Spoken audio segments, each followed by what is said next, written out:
Doug, I always get excited when a friend of mine agrees to come on the show. I'm excited because I didn't know you even had that many friends. Oh, this is a great guy. I know him from Toastmasters. That's fake news that Peter has friends. Fake news. Fake news, yeah. Good friend. His name's Aaron Schick. Trained in the finance industry. I know him from Toastmasters. He was involved in helping me develop my speaking and leadership skills. So I am thrilled to have him on the show tonight. Young guy with some of the most amazing stories. Should be exciting. Yeah, please welcome Aaron. Welcome to the third chair. I'm Peter, that's Doug, and we have our special guest, Aaron Schick, today. Aaron, thanks for being here. Thank you, Peter. Well, we're going to kick all this off talking about a group where we met, Toastmasters. How long have you been in Toastmasters? That's an interesting question. I didn't know it's been this long. I am 10 years. No way, Yeah, 10 years. yeah. Do you get a little pen or anything? There's a mug. You get a mug when you join, and I'm not aware of a 10-year badge or a token of any type. You know, we want to do that. Maybe we can get a 10-year baseball cap or something. We could do anything, yeah. Yeah. So Toastmasters has a reputation about helping people learn to public speak, but is that all that it's about? They talk about public speaking for sure, but it's also kind of also a networking, and you have to network in an interesting way because it's not like the aggressive sales side of networking, but getting to know people, helping out, volunteering, and then I've gotten a job from it. I've had some really lifelong friends come out of it, and definitely got mentors and support outside of it too. So you know what they say, that your network is your net worth. Well, what do you think? Is that just an overblown financial platitude? I don't think so at all. I think that's a great point, and I think someone just said that to me the other day, and I was like, wow, your network is your net worth. That's pretty good. I'm going to try to hold on to that. I've heard it said as, it's not what you know, it's who you know that matters most. And I totally agree that that's a thing. I'm probably not doing it the best of ways that it could be done, but I am going to make strides to go that direction. Well, I think, what you know does matter, to some extent. I mean, let's just pick an example. Suppose you're hired as, say, an auditor, but you don't know anything about accounting. Even if you have friends that are going to give you the job, it's going to be hard to keep it. Totally. Yeah. Same with the doctor, it's like... Yes. I definitely... It's hard to go do an operation if you haven't been to medical school. Yeah. I would imagine. Except on a TV episode, sometimes those guys can fake it. Yeah. I love that one that says, are you a doctor? No, but I slept at a Holiday Inn. But again, Holiday Inn Express. They're out there doing great stuff. Yeah, that was a good commercial. So, I do a little bit of life coaching, and I'm always interested in the idea of how you help people overcome fear. And I think that's one of the remarkable things that I've seen at Toastmasters is people that are really, really frightened of public speaking within the course of a year, make massive gains. Has that been your experience? Definitely. I think Toastmasters that's one thing they do excellent. And how people who were scared of it, they get you speaking in a comfortable setting, and then they don't overwhelm with too much information, and they just get people up there and they get them talking. I think it's done more for me than my Com 100 class in college, which was just 5 speeches, stock speeches, get you up in front of the class. I think Toastmasters did a lot more. And they called it COM. Communications. Com 114. COM. Communication. Yeah. Well, I thought you said calm, and I'm like, oh, you're supposed to be calm, and you're giving speeches. well, and that's really interesting, Aaron, too, because if you look at like the costs, although they're all different a little bit. A college course might be $700, and you can do Toastmasters for a year for $100 and do, 3 times as many speeches. And then part of the program too is putting in a plug here for Toastmasters that Shameless. You get some good, absolutely. So are they going to be advertisers next week? Yeah, that's right. Yeah. The views of 2 Men and a Duck are not necessarily those of Toastmasters International. Disclaimer. Peter, are you going to pay the $25 for this episode for or We'll send a copy to Toastmasters. We'll see. But it's helped a lot of people. It's helped a lot of people. I mean, Definitely. Just practice and getting some encouraging feedback. For the most part, there's always exceptions. I've found that people, are relatively gentle and constructive with their feedback. Sometimes I've seen a few people go overboard. I've definitely had a couple overboard experiences, but at the same time, always learning, going at it with an attitude of, I'm here to learn, and then hearing a good evaluation or hearing a bad evaluation, and then being an evaluator oneself. It has the critical ear and critical eye and critical attention to detail that then allows me to be a better speaker, and all I was doing was doing the evaluation. Mm-hmm. Yeah, I've done that, and I've evaluated people when they're speaking, and then it's like, oh, you know what? I do that too. Yes, Yeah. Exactly. It's like, Yes. oh yeah, that's kind of bothersome. Yes. And then I know, Aaron, you had a remarkable experience lately where there was this contest and you got to watch me give a speech. It was. And I will take a moment to remark on that. The contest, was it who could stay awake the longest when Nice. Peter was speaking? Yeah, It was I gave a humorous speech. It was Did a anybody funny laugh? speech. Did you use your dad Yeah, joke book? Well, everyone was watching on Zoom, so we didn't know what the audience was doing. But Oh, that must be hard. A lot of people were muted, but Peter gave it once live in the club, and we got to hear, and he definitely had humor, he definitely had jokes. I was surprised, though, there was like 54 people in the meeting or something, and Peter gave the test speech for an evaluation competition. Yeah, there's speaking as a contest, and then there's evaluations as a contest, and Peter gave the test speech for the evaluators to then all take turns giving their evaluation and being judged on their evaluation. I'd never done that before, and it was a little scary. It was a little intimidating. That might be. And I even sang some Beatles songs Yeah. as part of my speech. He rolled out the I hope John and George weren't rolling. they very well. You know what I think, though, as we think about all this, we should just let it be. Was that one of your jokes? Oh, No, but it could have been.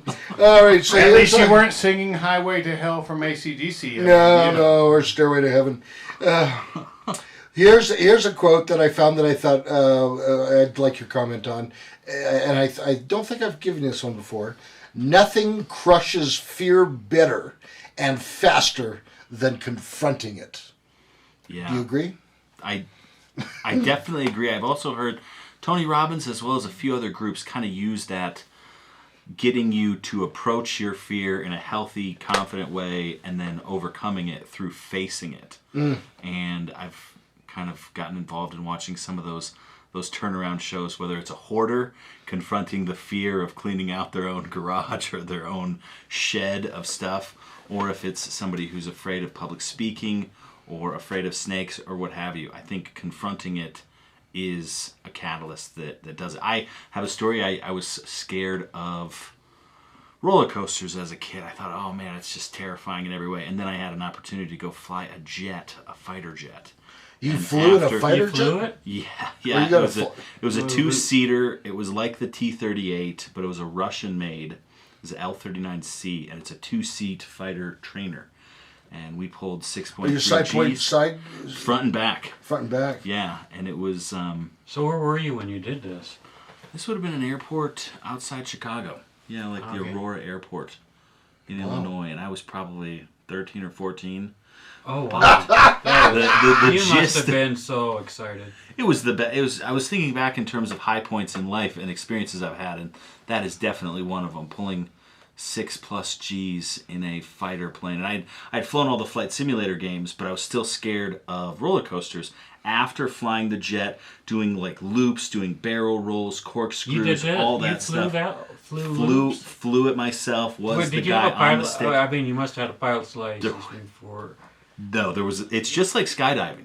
As long as you go up in the airplane with somebody who is capable, you can do whatever So they you have want. joint Oh, wow. controls Yeah, as joint well. controls, and he could take over Now, anytime. was there like weapons on the plane? Were you able to like do a run? And, Yeah, Yeah, we just Take out a started target. strafing the train station while we were You I'm know, gonna that- drop a J-Dam on. After that day, they secretly rebuilt Wrigley Field. We just never heard about it. Yeah, right, exactly. Because There were pylons on the hard points, so the place where they would connect munitions, they kind of rounded them off and made it look like there were sidewinders, but in no way was there anything designed to explode on That's the good. airplane. Well, we'll talk more about exploding airplanes or not. or bombs from airplanes. Yeah, when we come back from this break.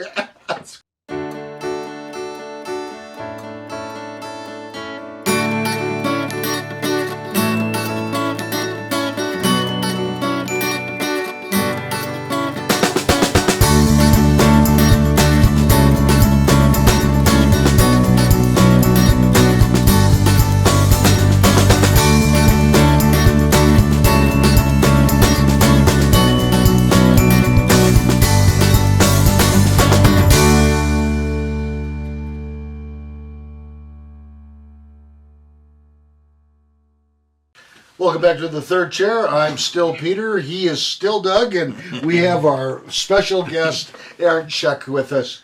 We were talking about Toastmasters, and really, it's sort of under the umbrella of self-development, self-improvement. Sort of, it was in a bigger category. And one of the things that I've heard, and I know because like I've been in Toastmasters, you actually Almost as long. he recruited me in there. I've been there only 5 years or 6 years. People only 5 or 6 years. It seems. Yeah, I know it seems like a long time, yeah. I think it was like either January 2017. That could be it. Yeah. Yep. That's only 5 years. Man, pre-COVID by a long Yeah. shot. Pre-COVID, it was so great because I wanted to give a lot of speeches, and the club was like, go for it. Like in my first 2 years, I did like 70 speeches. Wow. It was like an insane number. Wow. Yeah, it was like no one else wanted to talk. Yeah, dude. But speaking of talking, I am told that one of the You almost finished a 10-minute segment. Yeah. Well, let's talk Peter's about. such an introvert, never likes to talk. No, I'm kind of shy. Oh, there's a camera. No. He finally figured it out after 60 episodes. I noticed that my grandson has one that looks just like that blinks as well. It's like, is that a real camera? Learning the art and the skill of impromptu, improvising, talking, just like if you're at a business meeting and the boss says, Aaron, give us a 2-minute update on the project that you didn't know was coming. Learning this type of skills. What's been your experience with that? Yeah, that's probably my strongest area of growth because I was challenging myself by having less and less prep time for speeches. To write them out completely and then have your main bullet points condensed down to a couple sentences and then practicing it and then getting it down to one-word answers. This is all a normal speechcraft method, but what I've been practicing in Toastmasters is, okay, I'm going to speak about this, think about it for about 20 minutes, and then give a speech on that. And then also there's a whole segment in Toastmasters that's table topics, where we get asked an impromptu question and then you speak for 2 minutes. up to 2 minutes on that topic. And that is so revealing about us. It's therapy, it's practice, it's learning yourself, getting to know how many times I said or in those 2 minutes, which can be a shockingly high number. And it's a stretching experience, and it's great to get those repetitions. So when the boss does come in and say, hey, and we're going to turn over to Aaron to give us an update on whatever, and then the camera goes to you, and it's like, okay, what am I going to talk about? But having a format, it definitely helps. Sure. And then what about the whole idea of developing leadership skills? Yeah, that's probably maybe my weak suit. I'm the VP of membership in a COVID environment. And my leadership role is to grow the club, and it has definitely revealed areas and aspects where working smart and working efficiently is a thing, gathering people together. Peter has done a great job with his leadership side of bringing everybody together, collaborating on things, having meetings, going out to eat, breaking bread with the club. That's a huge thing. And it's interesting how everyone now looks up to you as the El Presidente that you are because of As opposed the leadership. to the guy that would just take the role that no one wanted. Did he go to the restroom and then we came back and he was elected president? yeah, basically. I think it was Yeah, more like, yeah, we yeah. want you to run for Yeah, president. You'll yeah, run it was unopposed. It was a unanimous vote. Yeah, I've had You that. know, that's oh, for sure. Leadership, though, is a big thing in Toastmasters, and it's interesting to see how if you don't do it, it won't get done. But if you do it, how the club can grow and change and evolve. I think Kim Welton, who came in for a while, is a testimony She's been to on the that. show. Oh, very nice. Yeah. Very cool. We zoomed her in from Arizona. Nice.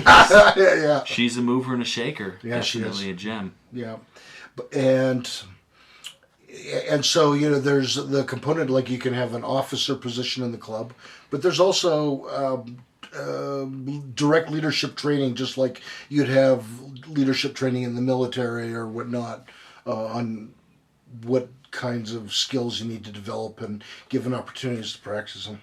Totally. Yeah, they have trainings twice a year, and they're normally on Saturdays, or you can do them in the evening. They're very, very flexible to get to these trainings, but it normally will have one excellent speaker, and then people who have been there, done that, sharing best practices, continuity, seeing what worked for them, and then also it's kind of a democratic roundtable of like what's worked for your club, and it helps get the creative juices flowing and going in that direction. And anytime I can get leadership training, I'm all for it. Simon Me too. Sinek says I think it can be trained. It's not like an innate ability. Yeah, Leadership I can be definitely trained. think a lot of it can be trained. Some people may have some genetic advantages, but at the same time, I think the military has shown that there's a lot of people that can be trained to be effective. Yeah. And speaking of getting the creative juices going, we're now going to have Doug ask you a few questions. So in 2 minutes, tell me about your volunteering. Yeah, I volunteer. I mean, Toastmasters is one of the main areas that I volunteer. We just went up through work. We have these company paid days to volunteer, and we worked at a horse rescue. A horse rescue? Which was interesting. They will. It's interesting because a couple of times in the last 5 years, there's been people who have ranches and they were not feeding their horses. Do you know if these places gotten some of those horses? Or Very possibly. I know the method that this horse rescue takes horses in is a horse that's going to what's called a kill auction. This is where the horse has been almost entirely written off for anything but like meat, and they actually will export these horses after they. So what do they do with the horses then? The horse rescue nurses them back to health, makes sure there's any problems, and gets them ready to be adopted. So they'll get them into a rideable state. If they're working horses, they'll prepare them for a gentle rider. And just like a dog, making sure that they're not going to bite anybody and not going to do any harm. Horses are interesting pack animals because they're very placid, but at the same time they do They squabble. panic fairly easily. Yeah. Too. They squabble with each other? They can squabble with themselves. They can, they'll nip at each other. There's a whole pecking order. It's a really cool learning experience. But then it also I allows didn't know kids. they squabbled with each other much. Yeah, I didn't know that. But they'll bite each other and kind of mess each other up. But it's just providing an environment to have these horses that would otherwise be killed off for meat. So do people who adopt these horses, do they get some kind of a bargain, or how does that work? They're adopting them for, I imagine, a very low price. But similar to a boat, a horse is kind of like a money pit. If you, Oh, yeah. It is a nonstop. Just if you got a horse for free, or if you got handed a boat for free, or if you got handed a hot tub for free, Yeah. that is not a good deal. You are on I had the a hook. cousin, she got a horse, a and lot then of money. and then she had to pay for the stable, and she was making payments on the horse, and the stable had to feed the horse, of course, Yeah. and then she paid off the horse, and they said, "Oh, we're raising the rent on the stable, the difference of what you were paying for it." So she was still paying the same amount. Okay. So she finally sold the horse. She said, "I can't afford to do this." Yep, that's been my Horses are definitely not cheap pets to have. Yeah. Definitely not cheap. They eat a fair amount, but they're so placid to be around. It's such an emotional thing to be around this giant calm animal that's totally chill. They're used in therapy a lot. Yeah. So what do you do at the horse place? I am not a rider, so I am not at the skill level of being able to get these horses trained and ready to ride. That's for like more advanced people. But cleaning up stalls is probably where everybody starts. And then also just helping improve the conditions around there. Like, mending things, fixing a fence. It's basically like nonstop handyman work. You could the list of things to do at a horse rescue is like any ranch out there, just a million things to do to help out. So we just show up there and say, hey, what can we do to help? And then this lady, Peggy, will say what we should do, and then we do it. It's a lot of fun. We're going to talk more about horses when we come back after this break.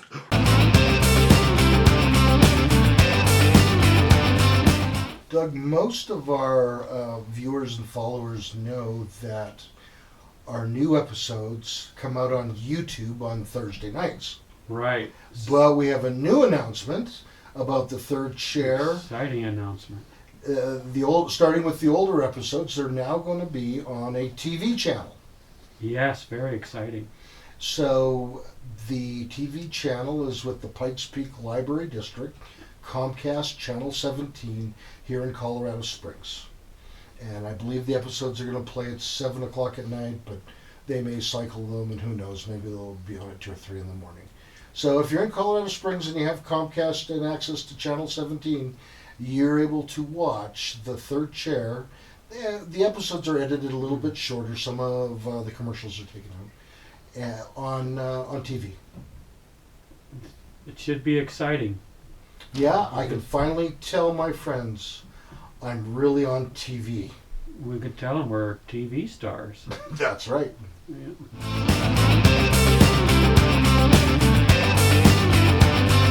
Welcome back to the third chair. We have Peter, who is still Peter. And I still can't do a horse thing. Wrong animal, Peter. Wrong animal. Yeah. I'll break. Oh, what do you think he is? He's making what's that word? An ass of himself? Oh. A donkey, yeah. Okay. Well, Okay. I am going to tell a horse joke eventually. Eventually. And we have, thank goodness, we have Aaron here.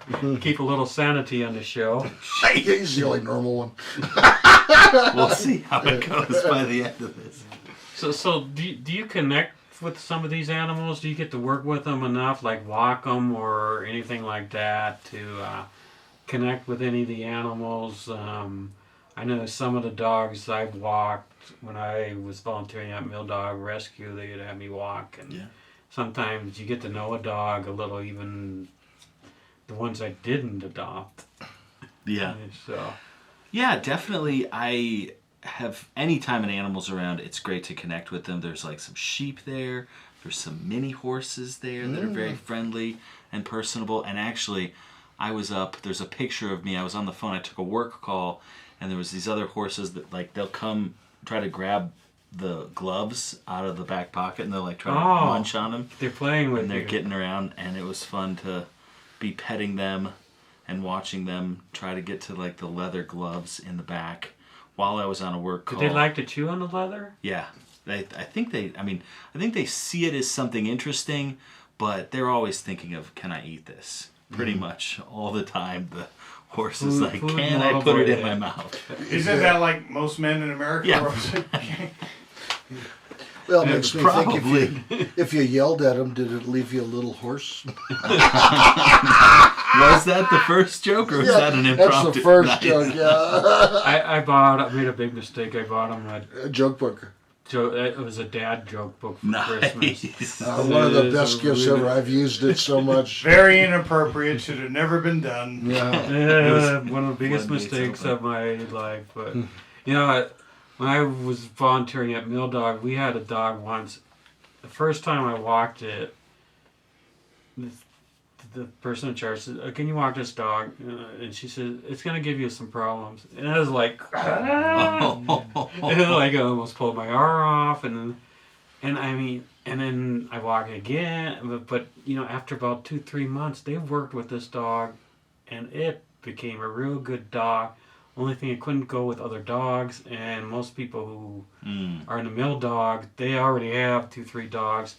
And finally, after about 3 years, a guy adopted it, and it was like, it was great. That's awesome. You know, there's a lot of stories like that. Well- do you know anything like that with the horse place? Adopt the right person with the right horse. Big time. That's a thing. I mean, I've volunteered at 2 different horse rescues, and then I also volunteer at this meditation center, and there's no adoption going on at the meditation center, but there should be. there should be definitely. We may ask Peter to explain that later in the show. Yeah, you have the 2 pools, the single guys and the single girls, and I'm adopting you. Yeah, I mean, Okay. arranged marriage is still a thing in a fair amount of this kind of the world, but Yeah, it really is. That's it really is. Yeah. And sometimes, a lot of times they work. They actually, I was just in India earlier, and we might, I don't know what's in the questions, we might get into that a little later, but I definitely have had and seen situations in the adoption where the parent or whoever's going to adopt the horse, their personality changes and they become very compassionate and empathetic. And I just had one of the people on my team adopt a giant horse, and it was going to be going to another horse because So what's a giant horse? How many hands? 18 and a half hands. Oh, yeah. So that's a hefty, good-sized horse. It's the largest animal I think I've seen. I saw some moose up in Jackson Hole, and this horse seemed bigger than the moose. So it's an enormous mammal. But it was going to one house, and then they were very close with the horse rescue. And they're like, oh, we'd adopt it to you if you wanted it. And so then they're like, yeah, we don't want it to go to this adoption. And they didn't really know the adoption person over here. So it was like the right fit. It was a good culture fit. They'd been volunteering for a while. And so then it ended up going to them. Does anyone know in Colorado Springs, can you just ride your horse around, or do you have to stick to horse trails, or is there horse lanes up and down the road? Yeah. I mean, there used to be some horse, people who had horses that, I mean, on Fillmore, those were donkeys, but I've seen within the city that people had horses. I mean, wouldn't it be cool, to come to work, Yeah.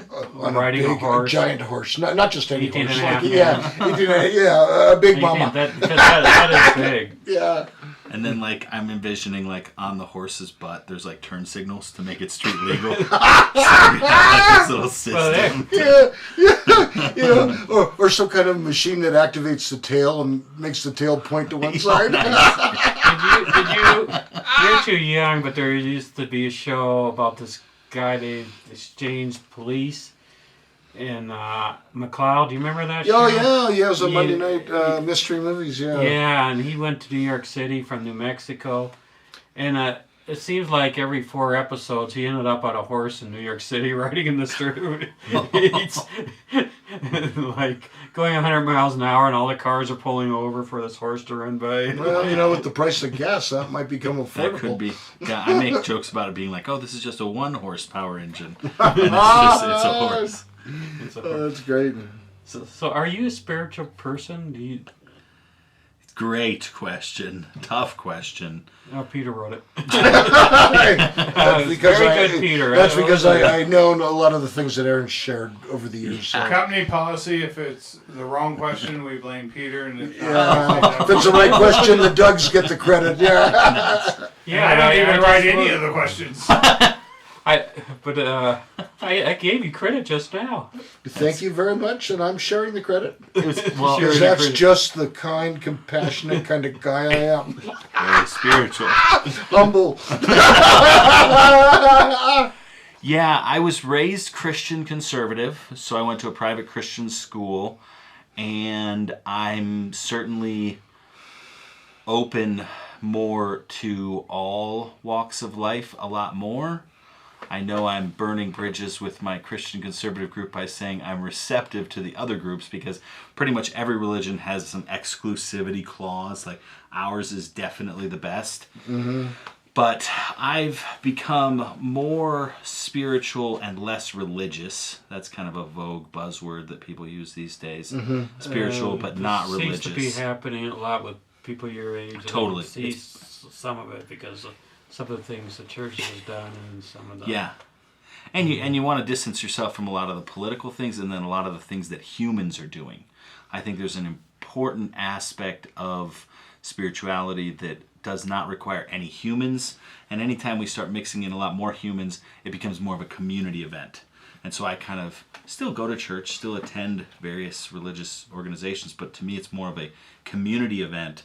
And then my spiritual practice is done on the meditation cushion. So I will have those experiences when I'm sitting quietly for an hour at a time. So you mentioned that you have been to India. Did you get some of the meditation from India? Yes. Well, actually, I was invited by someone who I met through the meditation group. So Vipassana Meditation, shameless plug for this, dhamma.org is the website. It is free to attend. My brother found out about this. He was looking at a Reddit post, which was the 10 greatest things that you would think are not true, but are true. And it was the 10 greatest deals that are you'd think you'd be skeptical about. And Vipassana Meditation came up. It's all free to attend. You get room and board for 10 days, and they teach you how to meditate. And That's basically they teach you how to meditate. So you can go somewhere for 10 days in India, anywhere in the world. Oh, and, There's not have a charge. no charge. So you went to India, but Well, I met the people I did go to India with through the Vipassana group. So that's the segue. I was meditating before I went to India. I left off, so I did a trip through Asia and I stopped in Myanmar. This is before India, and that's where I first meditated, in Myanmar, at like the headquarters there. And then I got involved in the meditation group, and then the people in that meditation group invited me to India for a wedding. And so that's how India comes up. And so we'll find out more about meditation and Indian weddings. Mm-hmm. Do we dare say we should meditate on this thought before we come back? Well, the audience can meditate during the break.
Welcome to the third chair, where we're talking about meditation and Indian weddings.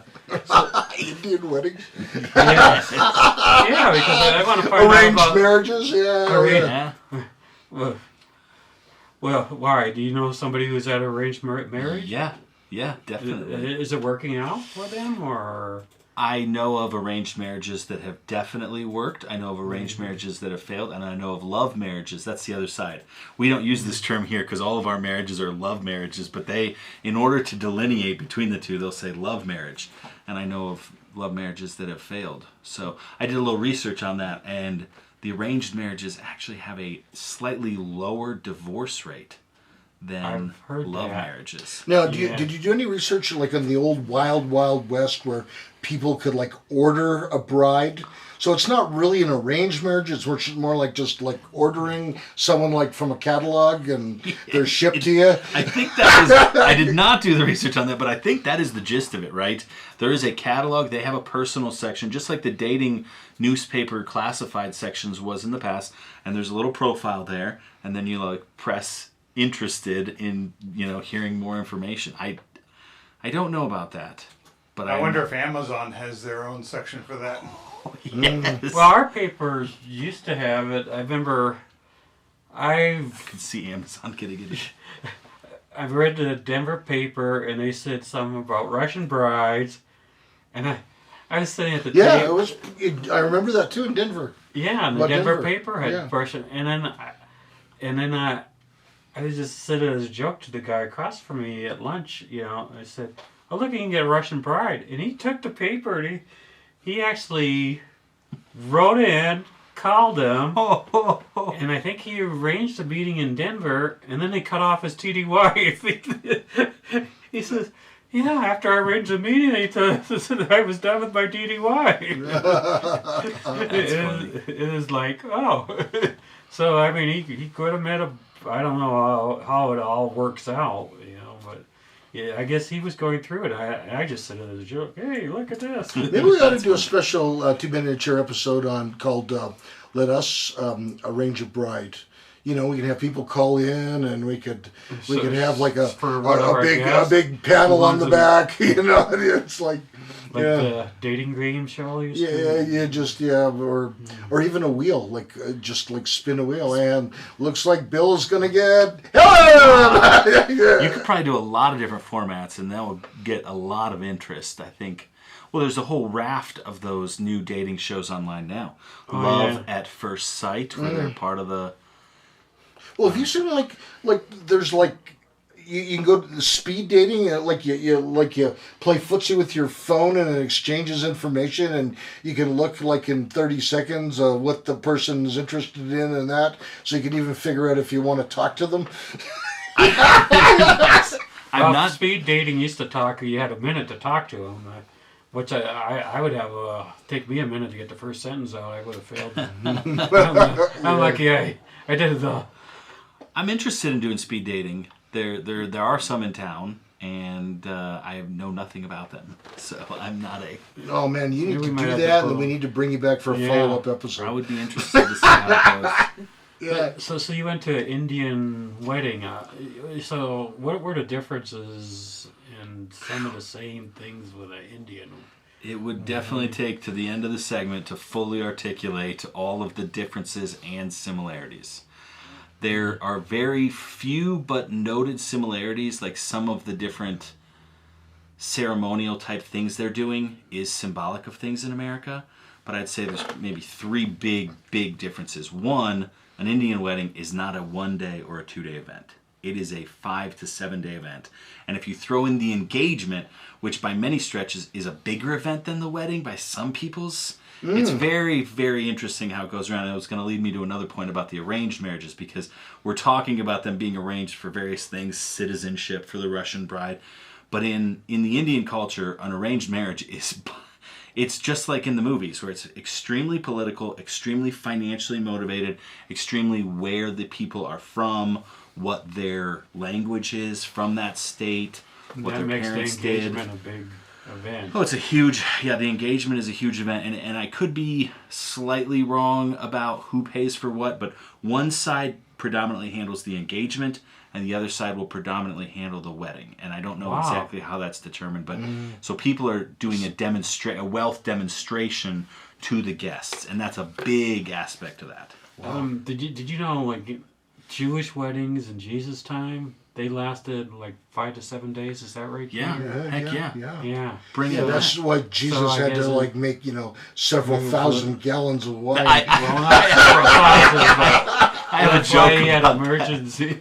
I have a Let's hear joke this about, joke. well, I thought it was, Jesus' wife, or his mom, is actually not like this saint. She's the alcoholic who's like, Jesus, get us more wine. More wine, son. She knows what he's capable of. That doesn't go over well. And this isn't very good wine, son. Yeah, kick it up a notch. I would just like to point out that the views of the guest are not necessarily those of the host. Well, and Two Men and a Duck entertainment. I feel like And get your 2 Men and a Duck wine for $9.99. I feel like just like every group, if you come from that group, you should be able to make the jokes the most about them. If you're Jewish, you can make Jewish jokes. So if I came from the Christian school, I feel like I can make the jokes. That's pretty good, though. But there there was a few other main differences in the weddings. The Indian wedding ceremony was an emphasis. There was a fire ceremony that goes at the middle of the night. There's a bangle ceremony where the bride will then wear bangles for 45 days after the wedding. There's a haldi ceremony where they smear, I call it the mustard ceremony, but they smear this turmeric, this yellow looking substance, and there's all this symbolic smearing of that, and by the end of it, everyone's just like rubbing it in everybody's faces, and it's a very coming together event. And then there's a few other ceremonies where they have one group approaching the other group, and they'll have bands play, and people will come together and they'll get in the center and dance. And it's so interesting how the social barriers come down and everybody's a community. That's probably the third big thing is because of all the eating together and because of all the socializing and because of all the partying, they will, like, you're instantly friends with these pure strangers. Did they have people from different... Because I know the caste system is big in India. Are they all in the same caste? They're not. And so does that help knock down some of those barriers, or do you know? Or did it accentuate them? It's definitely still going on, and there's still different people judging people subtly.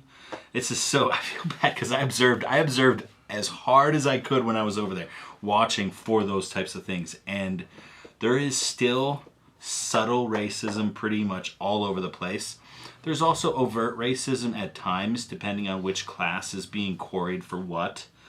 And then there's also, from the elites, there's a ignoring it. So the one girl was from the Marwadi side and the other was from a Punjab side.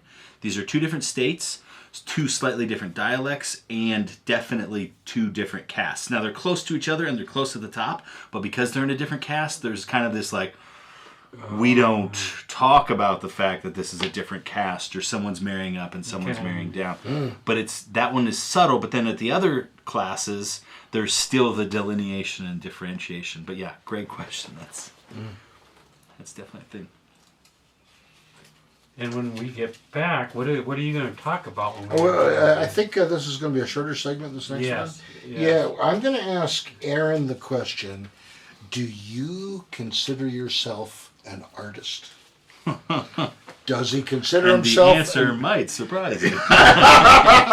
But we will find out after this break.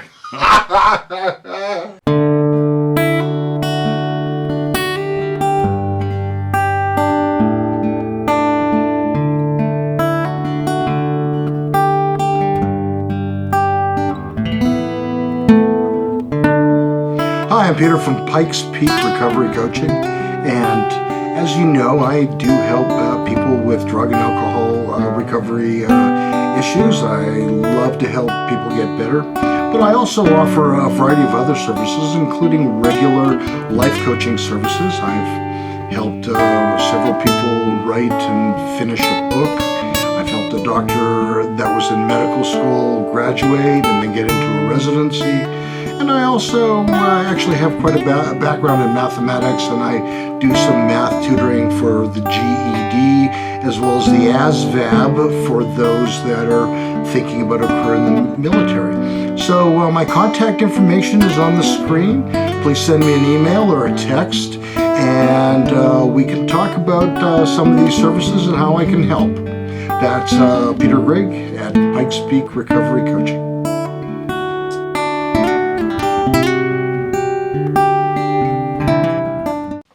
Welcome back to the third chair. I'm Peter, that's Doug, and we have Aaron with us today. Aaron! Thank you. Yeah. And when we went to break, I was asking, do you consider yourself an artist? Yeah, that's a tough question because I don't play instruments, I've never painted things, and I have not published content. So, on one strict sense of the word, I would say I am not. However, I am left-handed, and I would like to consider myself creative as well. So, Couldn't you make the argument that you write a speech and then you deliver a speech almost like an entertainer or a stand-up comic would? And so in that sense, perhaps artistic or artist? that's where I think you're onto something there, Peter. I think that I wouldn't have considered myself an artist until I started giving more credence to the spoken word and prepared remarks. I think pastors do an excellent job of this, comedians do an excellent job of this, and they're every bit an artist. Mm-hmm. And like we were talking about before we started shooting, like publishing content is an art form without question. And so, Or even just putting it on like YouTube, yeah. Or Instagram. Yeah. That not necessarily even a formal published book. Well, I'm saying that is published because YouTube is the zenith of publications you could be on these days. Wouldn't you say, like, if I could choose to have my content on YouTube or on the late night news, I would actually take YouTube over the 10 o'clock news. That's I bet a fascinating. lot of people would nowadays. Yeah, but just because you're on here, I'll play the devil's advocate. But just because you're on YouTube doesn't necessarily mean anyone will find you or see you. Sure. I mean, the potential for 200 million views is there. Sure. That's a good point, but if we want to dive deep on that a little bit, Let's dive. the 10 o'clock news, it's a one-off, and the demographic of people that you're getting on the conventional media channels is nothing compared to what the audience is that is on YouTube. And all of the audience has Right. gone to YouTube. So to your point, yeah, you could be never found out and never discovered on YouTube, but I think it would almost be better to roll the dice on that than have the 1 minute of fame, highly edited, highly parsed into a format that you might not have even intended it, and it's going through the editing of the 10 o'clock news. Sure. Do you think you have a show like ours on the network? No. 45 minutes, Well, unedited. the closest is the guy who's very famous, Deadpan, and the name of it is going to escape me, but he just asks questions with the blue note cards for like 3 hours straight. Isn't Joe Rogan? The Joe Rogan Experience? No, Joe's. He's all top. Spotify. This is a PBS product. and Oh, it was, yeah. I'm not a PBS man. But you never get to see the horses. Never see Guy the put an horses, arm, yeah. see? Yeah, is It's something, that dude. considered an art life. form to decompress a horse? Is it art? Yeah, is it art? It's all probably art. I don't know what the horse is thinking, but he's probably not thinking about art when that's Yeah. I wonder if he's thinking fart. Get on it. No, Oh, we have to say that on the air. Yeah. Actually, yeah, it has to be a female because the foal is stuck in. Oh yeah. It's a female. So we'll take a break here. Aaron has agreed to come back next week. Well, wait a minute. He might have some stuff he wants to advertise. That's what I was just going to say. If people want to contact you or projects you're interested in or projects you'd like people to support.